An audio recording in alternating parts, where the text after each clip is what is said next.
jingle bell, jingle all the way. All the fun that it's one day on the shop and say, hey! Bebang, anong ginagawa mo dyan? Iska, nagsabit ako dito ng bilog-bilog sa Christmas tree namin para may pangpaswerte. Sana all may Christmas tree kayo, Bebang. Sa bahay wala eh. Hindi bumili si Mama. Ganun ba? Gusto ko pa naman magsabit ng mga pangpaswerte sa Christmas tree, pero wala kaming Christmas tree.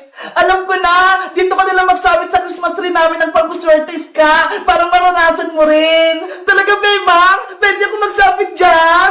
Oo, tawagin mo rin si Princess. Sabihin mo, magsabit din siya dito ng pangpaswerte sa Christmas tree namin. Sige, wait mo kami dyan, Bebang, ha? Babalik din ako agad. Kasama ko si Princess. Okay, bilisan nyo, ha? Kuha naman ng pampaswerte sa bahay.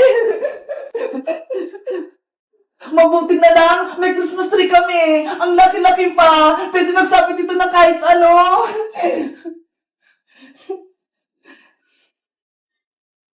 Ay, ito rin, si Cutie Bird. Isasabit ko para best friend kami ni Big Bird forever. Ayan! Ang ganda ng Christmas tree namin! Ang daming bilog-bilog! Tapos nandito pa si Cutie Bird, pati si Squid Kids nandito rin! Diba? Nandito na kami ni Princess! May dala na kami pang paswerte! Hello, Beba! Merry Christmas! Merry Christmas din sa'yo, Princess! Sabi ni Ska, magsabi na tayo din ng papaswerte sa Christmas tree nyo! Totoo ba?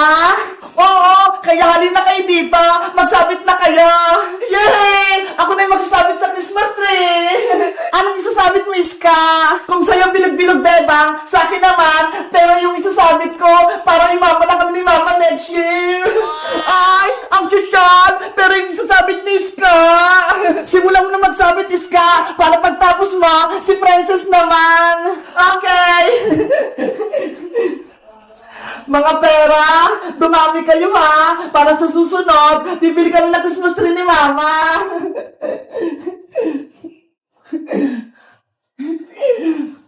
Dito pa sa kabila.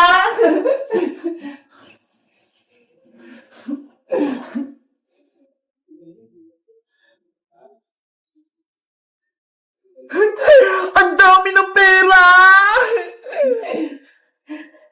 Bebang, tapos na ako! Nasabit ko na yung mga pera ko dito! Wow! Ang dami ng pera sa Christmas tree! Ang ganda na! Iska! Bebang, ako naman magsasabit ng papaswerte! Ano naman yung sasabit ng Princess? Charan! Eto, Bebang, oh! Pagkain! Mga chichirya! Hala! Pagkain yung sasabit ni Princess! Ikaw talaga, Princess, no? Mukha kang pagkain! Siyempre, para hindi ako mabusan ng pagkain sa susunod na taon. Sige na, magsabit ka ng mga chichirya, Princess. Punoy mo yung Christmas tree namin, ha? Yo! Magsabit ako sa Christmas tree! Dadamihan ko para swerte na ako next year!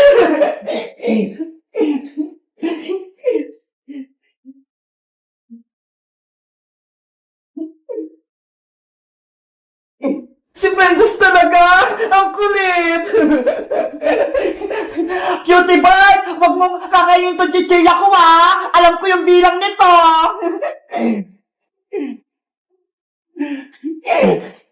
Doon pa, ho! Sa taas! Maglagay ka pa!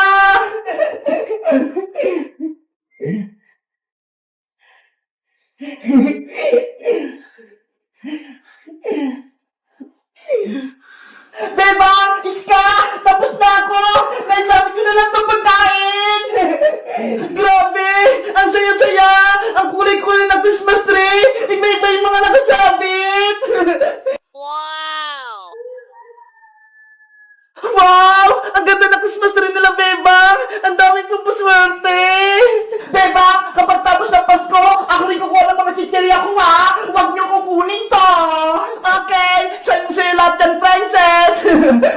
Yay! Sobrang sayo ng Pasko ko! Princess! Ibalik mo na ang damit ko! Nakaubad ako dito!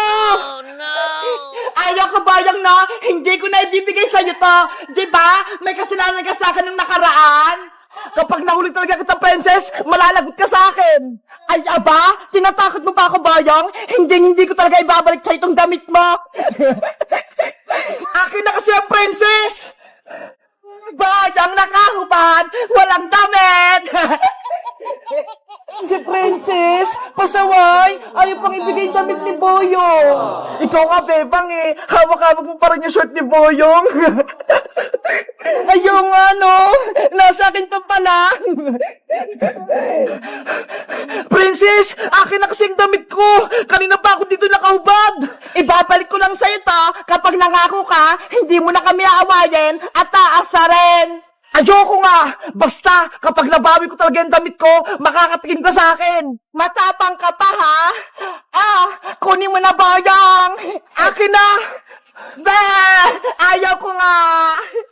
Princess, ginagalit mo talaga ako? Eto na, Bayang! Totoo na talaga to! Oh no! Oopsie! Lagot! Yung damit ni Boyong! Sumabit sa puno! Hoy, Princess! Kunin mo yung damit ko! Akyatin mo sa puno! Hala! Hindi ako marunong makit, Boyong! Ikaw na ang kumuha sa damit mo! Kunin mo yun! Bilis! Ayoko, no? Uwi na ako sa bahay! Bahala ka dyan! Princess! Pasaway ka talaga! Bumalik ka rito! Kunin mo yung damit ko! Paano kaya makuha yung damit ko? Kawawa naman si Boyong. Tinakbuhan ni Princess. Tara, Bebang, tulungan natin si Boyong. Umiiyak na siya. Sige, tsaka ibabalik ko na rin tong short niya. Tara, Iska. Yung damit ko, sumabit na sa puno. Hindi ko na makukuha. Boyong, sorry. Pinahubad ka namin ni Princess. Eto na, ibabalik ko na yung short mo.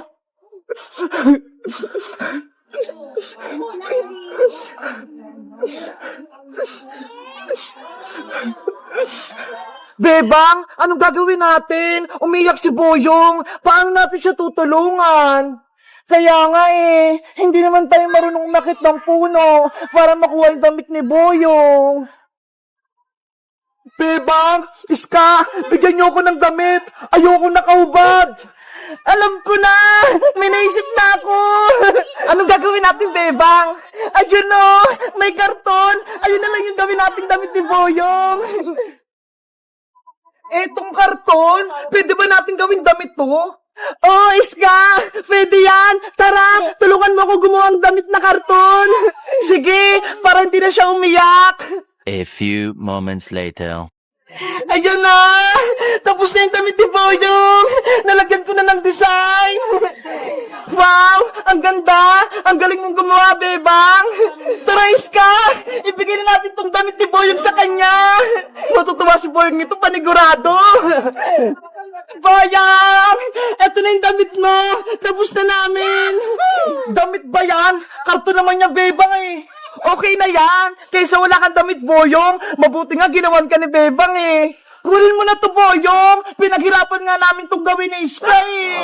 Sige na nga, akin na nga yan. Ito, isuot mo na.